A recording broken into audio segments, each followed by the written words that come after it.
Hello friends, this is Adam with Movie Guy 365, and today I'm going to review the 4K exclusive Best Buy Steelbook of Bad Boys for Life.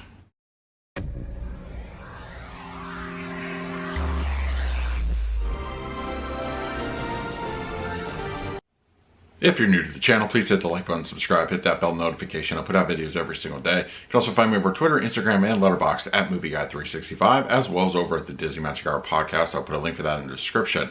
All right, Bad Boys for Life is here on 4K. As you can see here, I'm going to be reviewing the Best Buy exclusive Steelbook edition. Now, there's also a slipcover edition as well as an exclusive Target edition in the Blu Ray side of things. So I'm going to be reviewing the 4K edition here, and we're going to jump right in and talk about the picture quality and the audio. So before we do that, let's do a quick unboxing of the Steelbook. All right, we have the Bad Boys for Life exclusive Best Buy Steelbook. Really love just the image, the gloss to it looks great. It's a fantastic looking cover. And then we have the back side, looks great. Really looks fantastic. And then the spine, and then the interior. Just some artwork. Looks great overall. Very good presentation on the Steelbook. Top scores. So, all right, now let's talk about the picture quality and the audio. If you're familiar with the Bad Boy films, then you're going to know pretty much how the aesthetic and the overall palette of the film is going to look. Now, the first two films has, it takes place in Miami and has a very nice warm, filter to the lens. And this is pretty much, no exception. So that's really going to be, forefront of how you watch this movie visually. The 4K HDR takes that visualness and it makes it look really good. It's an exceptionally clean picture. Looks fantastic. The daytime shots of Miami really look good, and they're brought out very nicely. They look fantastic in that regard. Now, the HDR, as far as black levels go, black levels look great. The pretty dark, inky black levels, they look fantastic. There's no elevations, no macro blocking, and it's their overall solid presentation. The nighttime scenes against the colorful neon lights of Miami, they look fantastic, and they really they give you a nice contrast from one another, and they really look good. As far as the colors, once again, going towards those neon lights, the explosions during the fight scenes, the many gun battles that erupt with the little bursts of light, they look great. They're handled very well. The costuming also looks fantastic. The various color palette that is available, it looks great. Now, as far as detail goes, that's really one of the big components here.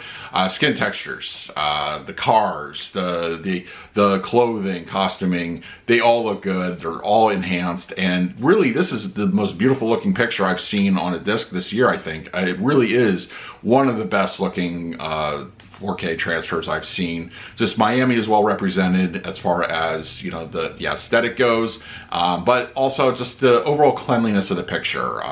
Everything is just firing off on all cylinders. It looks great. It looks fantastic, and it's beautiful. It is a beautiful looking disc. The 4K HDR here is handled rather nicely, and you're not missing any kind of Dolby Vision or anything. I think what we get here is beautifully realized, and I think you're going to be very pleased with the results. As far as the audio mix goes for Bad Boys for Life, we're given a DTS:X audio. Now, I'm more of a Dolby Atmos type of person. I think it's a little more directional, it's a little more focused, and I think it's an overall utilized stronger kind of audio when it's properly used for whatever 4K disc is being used for. Now, as far as DTS:X goes, it's not to say it's really bad or anything. In fact, I think it's very robust. It's a very energy-driven kind of audio. Now, as far as what we get, there's plenty of musical cues here, action scenes. I think those are the strongest aspects here of what we get.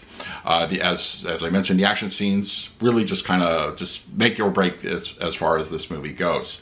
Now, we get just several, the car chase at the beginning of the movie. It surrounds the room. It's just the car's going by through your head. You're utilizing the mid-levels and the rears, and to a degree, we get a little bit of action up on the height speakers. Now, That really comes into play more or less towards the end of the film. There's towards the climax, and there's a helicopter coming down literally on top of a house. It really can get that the height speaker action, and it just sounds really good from that regard. Now, as far as you know, throughout the rest of the film, it's sprinkled throughout. It's just not overly heavy-handed, but it does, you know, help. It makes itself aware that it's there and it's just present. Now, as far as the center channel goes, dialogue comes through clean, clear, easy to understand. Your fronts, they handle a lot of the action and it does so fairly nicely. And as I mentioned, mid-levels and your rear speakers, there's a bit of action going throughout. You know, everything from ambient to action, it's all being used, and I think it's being used fairly, you know, nicely. Now, the LFE kicks in, it's fairly strong. It's not overly aggressive, even during the heaviest of action scenes. I didn't really have any issues, you know, as far as the bass sounding like it's being blown out. It's a well-reserved LFE, and I think it sounds good. So for the most part, I'm very happy with the DTS-X. It's not as strong or as focused as I feel over things over at the Dolby Atmos side would be, but it is fairly nicely, and I think you're going to be very happy with the results. So that's my review of the 4K edition of Bad Boys for Life. I'm going to go ahead and give the score of the picture quality. I think it's a solid A+. Very strong, very strong. It's one of the best looking pictures I've seen. Sony does a great job here. It's very clean. HDR is pretty crazy here. It looks very good, and it's overly just a strong, beautifully rendered picture. As far as the audio mix goes, I'm going to give that one an A-. It's just lacking a little bit of that punch and focus that I feel that Dolby Atmos brings to the table, but it's still very good. Everything is handled fairly nicely. Everything from music, action, dialogue, it all sounds good, and it's all rendered really nicely, and I think you're going to be very happy with the results. So that is it. And let me know in the comments below if you had a chance to check out Bad Boys for Life and what your thoughts were. In the meantime, please like, subscribe, hit that bell notification. I'll put out videos every single day. So until next time, this is Adam with Movie Guy 365. I will see you at the movies.